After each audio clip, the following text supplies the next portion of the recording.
I wanted to talk about why Main Street isn't going to disappear. Main Street is actually rising and it needs to continue to rise. In a world where trust is at a premium, in a world where connection is at a premium, inside of our businesses and outside, Main Street is what can heal society.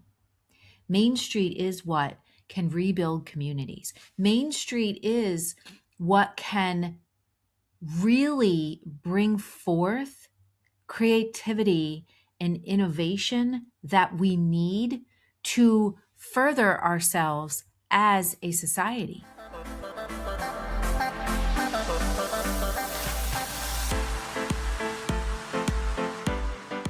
I was thinking the other day, as I've been writing my book, I was thinking about a moment when I was having a conversation with my business partner. And we were sitting it was late afternoon, and we went to one of our favorite restaurants. It's a local restaurant, privately owned, has been there forever. They have an amazing bakery. It's called Zake's. And I remember it was one of those days that I was feeling the heaviness of the world and the heaviness of my work. I know you've probably had those days where you just feel so frustrated and you're like, what am I doing? Does any of this matter? And I remember walking in there. She had just finished chemo. She was out for a month, done with chemo for a month, and she really wanted to go there to get something to eat. She absolutely loved their chicken salad. I am not a fan of chicken salad, but Vanessa loved chicken salad. And I met her at Zake's, and she was already sitting there, and she was having a cup of tea and had her iced tea there and her Diet Coke. And I just remember sitting there, and I remember just feeling so heavy in my heart, heavy in my mind. And she looked at me and she was like, T, what's wrong? And I said, I'm watching her. And in that moment, I also, as I was watching her, this sun came beaming in the window, and just this light was like beaming down on her. And when I look back and I was thinking about it, it was like one of those like magical moments. And her nickname was Cocktailia, and it was also V. And I just, I said to her, I said, V, like, I'm just so frustrated, and I'm frustrated, like, about what's going on with my work and what I'm doing. I mean, I've had been working with so many different Main Street businesses, brick and mortar businesses. And it was just, I was getting so frustrated. And people kept running into roadblocks after roadblocks after roadblocks with different things. And just hearing the same stories over and over again about the frustrations that they were having and the struggles that they were having, and me seeing some patterns. And I remember her saying to me, T, you can't look at what you're doing. You have to look at why you're doing it. And she always had this way. If you're watching this on video, she would always look at me, and she would always take her glasses and she would put them down on her nose. She always had the glasses that wrapped around her neck. And I remember she kind of pulled her glasses down, and she looked at me, and she had these amazing brown eyes. They were like doe eyes, and these amazing brown eyes, and this very soft smile, and this light was coming in and shining on her with her Diet Coke and her tea. And I remember her saying to me, T, you're not doing this for the people who already like have built and are, off and running and have big teams and they're spending time in the Caribbean. She's like, you're not doing it for those people. You're helping the businesses that feel left behind, that are struggling to compete against big box stores, and they're worried that Amazon's going to take them over or that Amazon's going to put them out of business. And the people that have sunk their retirement, their savings, the stories that you've heard from people, Theresa. She's like, the people who have sunk everything into this because they have a dream, into their business. They've hired people. They go there every day. They work 80 hours a week. Those are the people that you're actually building your dream and your build business for. She's like, those people are the people that are going to really make a difference in communities and in the world. And you're the bridge to help them. And I remember, I'm not making this up. Like I said, as I'm writing this book, all these memories come floating back. And this one in particular came up. And I thought to myself, holy crap, in that moment, that was the bridge. It was the bridge that we needed. And that was, at the time, that was in 2019. And when I delivered her eulogy in 2021, I promised that I would write this book and I would document the work that we did throughout the years that I knew Vanessa, since 1999, excuse me. The work that we did when we were in corporate to really figure out what made a great leader. But then on top of that, the work that we continued to do when we opened our first Main Street business in 2008, and what we saw that people in corporate were leaving behind, or that in corporate work that they were focusing on. And when people left corporate and started Main Street businesses, where the struggle started to happen, where the misconceptions in leadership and the misconceptions in business and the myths that people hear, and then they wonder why they can't build their business because they're applying everything that they're hearing and it's not working. And after she died, like I said, I promised I would write this book.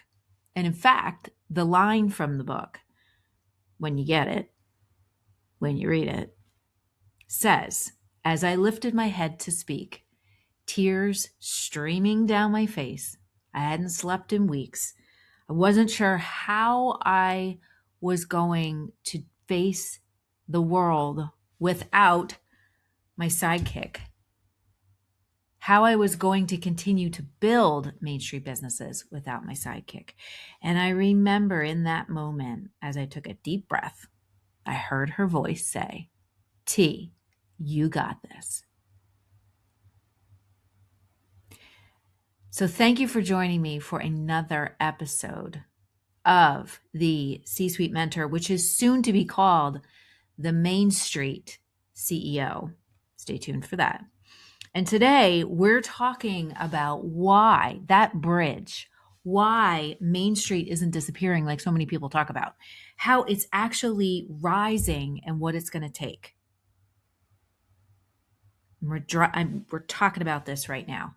So I have some notes because I wanted to make sure I got everything for all of you that are listening to this, because I pulled a lot of stuff from my book. So whether you're watching this via video or whether you're listening to this, a lot of this stuff that I'm going to talk about, it's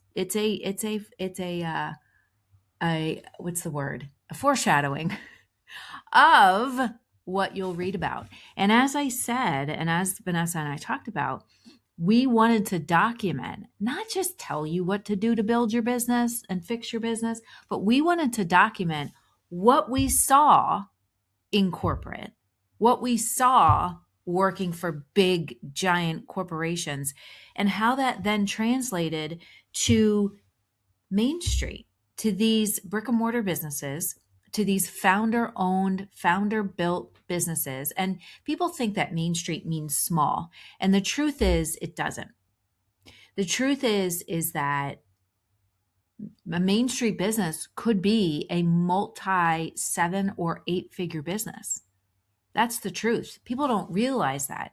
So I think one of the things that a lot of people think is, oh, a Main Street business, they're just small businesses. They don't really have XYZ expenses. They don't have the same things that big corporations have. And the truth is, that's completely wrong. So I wanted to talk about why Main Street isn't going to disappear. Main Street is actually rising, and it needs to continue to rise.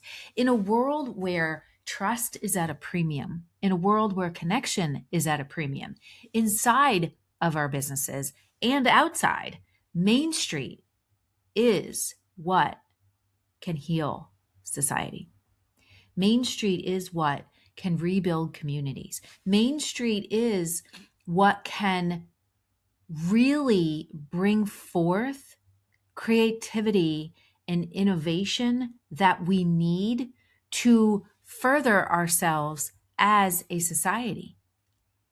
And in a world where everybody's talking about the fear of AI and the fear of, you know, computers, I don't know. Nobody saw the Matrix, I think. I think that, in my opinion, nobody ever saw the Matrix. But, this fear that computers are going to take over humans and, whatever, and we're living in this space age society. And I believe that is far from the truth. But I also believe that these businesses that are in the hearts of communities are the businesses that can really create change. Use those AI tools, use that human connection to really fix a lot of the wrongs that we've had historically in business, in leadership, and just in community development and economic development. So this is going to be slightly different episode, but again, it's an important one. This is my mission. This is my life's mission. This is my life's work. And it was started when I built my first Main Street business, as I said, with my business partner who passed away in 2021. So the first thing is that Main Street, as I said, has always been the backbone. Everybody just forgot about that. Totally forgot about that. So everybody thought that, for the longest time, we had the huge tech boom. We had, everybody was saying, oh, the future is going to be tech. And, oh, we need, and I heard this many times over, that your business grows and it's like a hockey stick effect. And the truth is that a lot of that language and a lot of that strategy comes from what you learn when you work in corporate America, when you work in big businesses. But it doesn't always work when you are building a small business and you're building and scaling it. So applying those same principles and using that same playbook, which we'll talk about, it doesn't always work with what you're trying to do when you are small and you have to be super scrappy to get yourself started. And I think that's one of the things that people miss. Plus, also, people are constantly just looking at Amazon and looking at these big conglomerates and looking at what they're doing and watching tech and watching what's going on in AI. And here's the truth, and thinking that they're fueling the world. And in some ways they are, don't get me wrong, but they're also doing a lot of harm to human connection and to building a better world. Small businesses are the businesses that have fed our families with small stores, ice cream shops, restaurants. They provide jobs in local communities. I mean, think about it. They sponsor like every single little, like your kids' little league baseball and basketball and whatnot. They're always willing to donate. I mean, I run 4 Main Street businesses, and let me tell you, we get people who come in asking for donations constantly. Guess what? A lot of those donations from big businesses right now have been cut. Small businesses, always willing to give back, whether it's a gift card, whether it's product, whether it's a service, whether it's their time, whether it's, hey, come have an event here. I mean, we do a lot of events for people, and, you work with us, you plan your fundraiser here, we can do guest bartender, whatever it is, and we'll give you a percentage of the sales. We'll donate it back to your team. We'll donate it back to your organization. We'll donate it back to your nonprofit. Their Main Street businesses are the ones that kept things, like, they have continued to fuel communities and keep them healthy. They're the ones that keep legacies growing, keep legacies moving. And, I look at it like this because I did, growing up, my mom shopped from a lot of Main Street businesses. My aunt had a Main Street business. Like, I grew up in an area where like I said, we had a lot of small businesses. At one time, Bethlehem Steel was a small, privately owned business, and when those businesses close, or when stuff, in 2008, when the recession happened and a lot of businesses closed their doors, the world felt it. A lot of those small businesses, the world felt it. Why? Because they are interwoven into the fabric that a community and a town and a city was built on. They are interwoven into the fabric that this country was built on. And if you think about it, just like think about historically, Main Street businesses, they built jobs. They employed people. They kept the community going. They kept infusing money back into the local economic economy. They kept fusing money to build economic growth and develop communities. They built those communities, and Main Street businesses, they built our country. If you think about it, because yes, eventually those small businesses, many times over, privately owned, grow. Some people choose to go public. Some people choose to go public and then continue to grow so the business can continue to scale. But Main Street businesses are the ones that continue to fuel those dreams. And that's why, a lot of people said, with the rise of tech and the rise of where we're going. Because if you think about it, look at the dot-com boom. What happened with that? Everybody was like, yeah, we're going down this road. We're investing in all this stuff. And what happened? A lot of them closed up, right? I remember my parents, when I was growing up, and I think these people still live there, but down the street from them, there was a guy that owned a dot-com business, started a dot-com business, built it up, and he ended up selling it before the whole crash happened. And he became a multi-millionaire. But he also gave money when he sold the business. He gave money to every single one of his employees who helped him and stood by him as he started from scratch. Powerful, right? I remember the company that it was a company called Turtle Fur. I think it's still around. It was like fleece material. That company had a fire. And this was way back when I worked at a shoe store and we were selling their stuff. And the company had a fire. And the guy that owned the business, again, small founder-owned business, the guy that owned the business, when the business had the fire, he didn't get rid of his employees. He didn't furlough them. He kept them all on and he paid them. And then when the mill was rebuilt and everything got back up and running, everybody came back to work. And guess what? They were loyal. They believed in the mission because his mission was bigger than just the product that he was selling, which is a key thing with Main Street businesses and founder-based businesses is it's not just about what they sell. It's not just about the menu items that they sell. It's about much more than that. So we have to start saying it out loud and start really focusing, because think about it. You want to go out to dinner. Yeah, there are people who go to chain restaurants, but when you want to go out for a night of fun or whatever, where do you go? You go to a lot of Main Street businesses. You go shopping in a Main Street area. You go to a locally owned restaurant, privately owned restaurant, even if it's like we have privately owned restaurants, but they have like multiple ones in our area. That's what continues to fuel the economy and provide jobs for people. When corporate America is laying people off, and that impacted me personally, when corporate America is laying people off, you hear about it every day. Amazon's laying 10,000 people off. This person's laying 10,000 people off. Main Street businesses are craving good talent. They're hiring. To me, that doesn't mean they're going away. To me, that means they're growing. They're rising. But here comes the next thing. They're trying to play with an old playbook. And that's the thing, is that most of us were handed a handbook. I know I was when I worked in corporate. Here's your catalog, Theresa.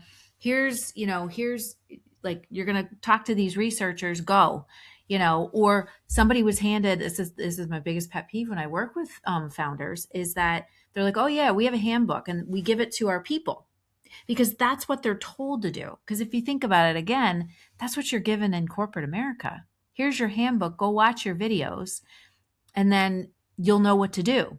Come back, check the box that you did that on your training. That's not what's going to continue to build these legacies within Main Street businesses. We're taught hire faster, build your funnel, just have a play, like just keep running by everybody else's playbook. Here's your cookie cutter thing. I can't tell you how many coaches I've worked with in my day that are like, here's your cookie cutter thing, go for it. Like, I came from corporate America and we were building something online and I knew what to do, but there were some things I didn't fully understand because they were new back then. And it's like, here's your cookie cutter, like follow it and you'll be successful. It doesn't work. It doesn't work. And with these Main Street businesses, with founder businesses, I see why, like you can clearly see why something like that wouldn't work because each one is different. And here's why. Because each founder has a different personality, and their personality sets the vibe for the culture within the business. And that culture is what is the bridge between the business and the community, the business and the customers that walk through their door every day. They know people's names. They know their kids' names. They know what's going on in their customer's world. The customer comes in and if something happens with the founder, I mean, one of the guys that I work with, that I help him run his businesses, his son passed away. And customers, I mean, at the funeral, customers were like, there were so many people. It was like insane because that's what happens with a Main Street business. I work with another business owner. She owns 4 restaurants and her personality is completely different, but the culture in her business follows that vibe. So here they are being told that you need to do what everybody else is doing with business. Here's your playbook on how to grow your business. And they can't figure out why it's not working. Well, it's not working because it's not a strategy problem. It's a foundation problem. No one ever told them, because if you think about it, you go into corporate America and you're a manager, okay, or you're an employee. Let's say you're an employee. And then you get promoted to a manager. You're still in the middle of everything, right? So a lot of Main Street founders, they start building their business and they're in the middle of absolutely everything, every single thing, because guess what? They have heart, they have passion, they have the dream, they want to build a legacy. And all they know is that I need to get in there and I need to work and I'm going to be in the middle of everything because there isn't somebody else that can do it. They've never focused on, when you first start, you open your doors, it's you and maybe one other person, or maybe it's just you. And then you need to hire some more people because you don't have the bandwidth to handle everything. So you hire people, and then that identity that you have as really a founder/manager, founder/employee, you still have that same identity of this is how I want it done and I just need it done and I'm just focusing on the work that needs to get done. And that's where I think most founders get super frustrated because they get disconnected from their why because they're just focused on the work that needs to get done because I need to generate revenue and I know I need to run a P&L and I'm going to have a meeting with my accountant and and it just goes from there. And what they don't realize is that they need to step out of all of that doing and really focus on driving the vision. Because here's the thing is that when the founder is the brand and the founder is the culture and the founder is, holding the weight of 40 employees that work for them, and the founder has to be in the middle of every single decision, guess what? It doesn't matter if they have 40 employees or none. They're still feeling the stress, the overwhelm, and the weight. So again, because they've never, like, that shift doesn't happen, that identity shift, that really focusing on how can we align the team? How can we get the culture set? How can we build this experience? They just know I am passionate about this. And guess what? Like, I'm getting in there, I'm talking to people, I'm doing.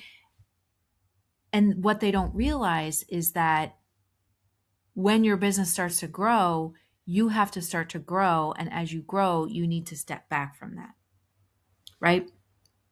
But the key is here is that handbook that we were handed, that old school playbook of building business, a lot of it doesn't apply anymore because the world has changed and the world has shifted and people have shifted. But here's the thing that I do know is that Main Street businesses are the bridge to connect back to the employees, to connect back to the communities. And the truth is that they also have the ability to rewrite the playbook, to rewrite the handbook, to redefine what it takes to really build a customer experience, one that keeps people coming back time and time again. It takes way longer for those conglomerate places, for Amazon and all those other places. They think that the more tech you add, oh yeah, this is going to be great for people. In some ways it is, but in most ways it's not. It doesn't build human connection. It doesn't build, I can't tell you how many packages I have received from Amazon that are poorly packaged, broken, not great, right? Not great. So the truth is that they have the ability to carve. Main Street businesses, founder businesses, have the ability to really carve that new path, that builds businesses in a much better way, to carve that new path that redefines employee value. Instead of defining value based on how much work you're doing, how much you're willing to sacrifice, now they can really base value. And I know the businesses that I work with absolutely do this. They look at someone and say, okay, where are their strengths? Where is their creativity? How can they, look at some of the problems that we have and solve them a lot more creatively than we have been? And that's what they value. So instead of just, when they're trying to hire people, instead of just putting, a job description together and posting it online, instead of doing that, what they're doing instead is they're saying, who do we really need in this role? Because again, you still have to be somewhat scrappy. And it's not like you have, 2,000 people working for you and, you can have stuff all over the place. Sometimes people have to wear multiple hats, but it's looking at it and saying, okay, where are their strengths and what does the business needs, and how we can then align everything together. So the last piece of this, so the first one is that Main Street has always been the backbone of this country. We just need to realize it.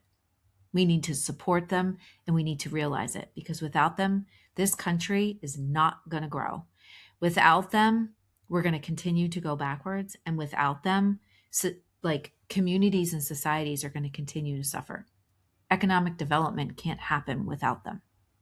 Number two is that the old playbook and the old handbook that we were given that just says, here, go do this and you're good. Just do your job.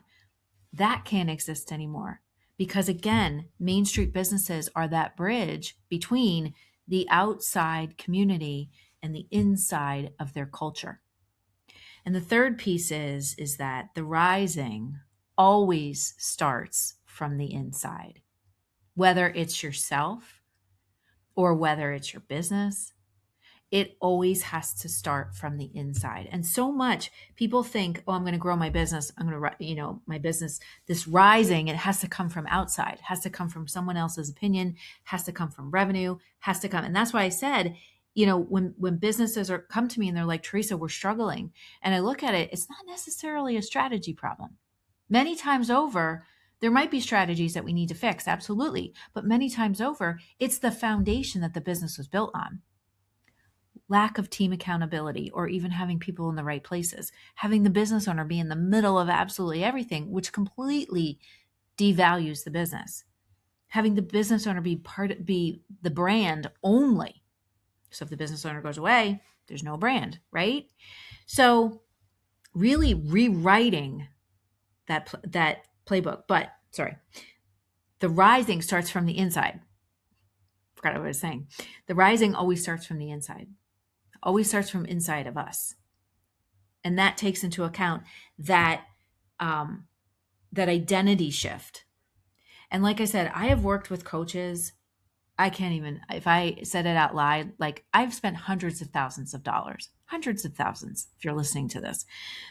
When I first left corporate, even before we were contemplating leaving, I was investing in coaches because I needed to learn everything I possibly could about digital marketing and, the stuff that I wasn't doing in corporate America. And I tried everything. I learned so much. I absorbed everything and I did what they were saying. And there was stuff that just did not work. And the thing that I realized again is that you can't cookie cutter businesses. You can't cookie cutter people. People are unique. Businesses are unique. Cultures are unique. And the truth is the thing that I found that was the biggest shift, and the coaches that I worked with, the biggest shift that I had always started from the inside with myself. And how I looked at business, how I looked at my dream, how I looked at my mission first. And then it started to go into how did I align my team? How did I empower them? How did I define my culture? So it's a redefine, a rebuild, redefine you, redefine what your business is. At every stage, it's constantly going to be growing. It's constantly going to be shifting. You're constantly going to need to recalibrate. It doesn't stay the same. It is a living and breathing thing, just like a human being.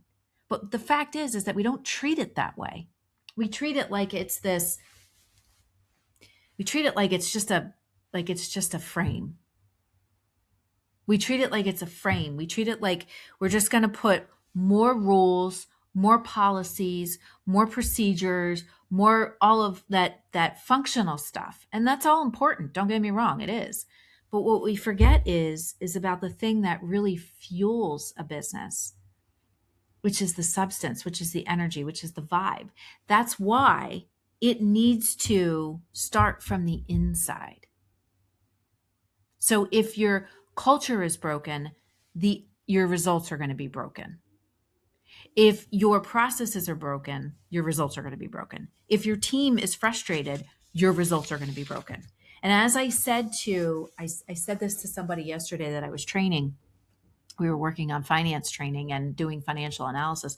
And I said to her, the business is always, always, always telling a story. It's just whether or not you want to see it and you want to hear it and you want to listen to it. Your business, your people are always telling a story, whether or not they speak, or it's just how everything gets executed, how the numbers show up, how the results happen. It's all part of it. So if I can just land this plane and wrap this up, Main Street isn't waiting to be saved. They're not waiting for permission, and these business owners are not waiting. And believe me, I know, they know no one's coming to save them. They know that. These are the business owners that have experienced the most, they've gotten dinged the most. Tariffs, increasing costs, when we had to shut our doors, struggling trying to get funding, SBA loans, struggling trying to get lines of credit. Like, they have felt it. So guess what? They're not looking to be saved. What they're looking for is to rise up. What they're looking for is a different way so that they can continue to rise, because they know how important it is that their business remains in the community. And if you're listening to this, and you're a Main Street business owner and you're in between calls and in between doing payroll and in between talking to employees and going out of your office downstairs into your business and talking to customers. If this is you, I want you to know, and you're thinking, I'm so frustrated, I'm struggling, and I don't know what to do. And I don't know if I can compete against all of this. I want you to know that you're not too small. You're not too late. You're not behind. You are the one that all of this rising belongs to.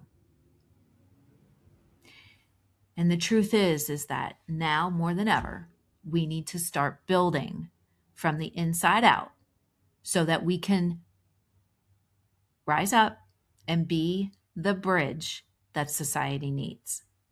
So I hope that this episode helped you. And from that moment that I was at Zake's with Vanessa, when that light was coming in and she looked like an angel, and she is an angel now, when that light was coming in and she said to me, she said, T, this isn't about like a cookie cutter method. This is about you seeing people, you seeing the greatness in these leaders and the greatness in this business that the world maybe doesn't see, and helping it to come forward and helping it to rise up so that the business can grow, so that revenue can grow, so that the business owner can step out and continue to build and even like spend more time connecting with customers, so that people can feel empowered, so that they can hire more people, so that they can continue to grow, so that communities can continue to thrive, so that the economy can continue to grow, so that building can continue to happen.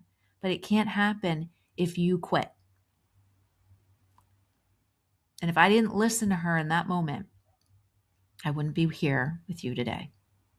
So I'm telling you, keep going, keep rising, keep building from the inside out.